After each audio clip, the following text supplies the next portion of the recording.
আমি আর হেবজুর কেক বানানোর প্রস্তুতি নিচ্ছি। সব এই যে হেবজুর, সবাইকে বলো কি বানাচ্ছ তুমি?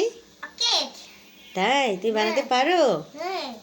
গাইসকে বলো, গাইস তোমাদেরকে দাওয়াত থাকলো। কেক লবণ দিলাম, ডিম দিলাম, তারপর ডিম দিলে, আর ডিম দিলাম।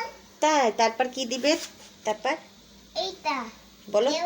এবার তেল দিব, বলো। দিব, তারপরে একটু দুধ দিব, একটু দুধ দিব, তারপরে আটা দিব, একটু আটা দিব, বেকিং পাউডার দিব, বেকিং পাউডার দিব, সব মিক্সড করে সব মিক্স করে কেক বানাবো। কেক বানাবো।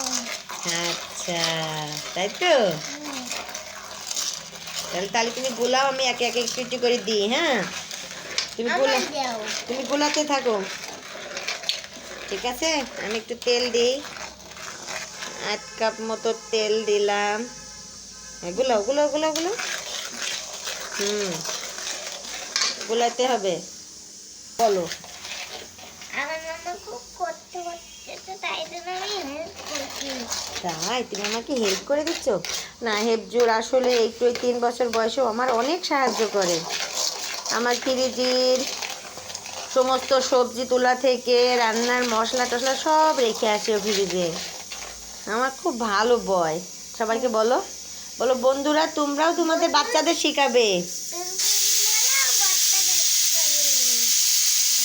দেখো তো হয়েছে। হ্যাঁ, আমি ওকে সব কাজে একটু শেখাই।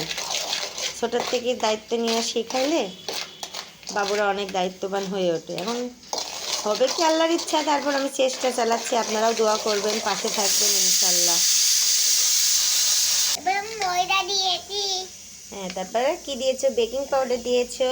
Baking powder. হ্যাঁ, গুলাও, তাড়াতাড়ি গুলাও। দেখে দিয়েছি।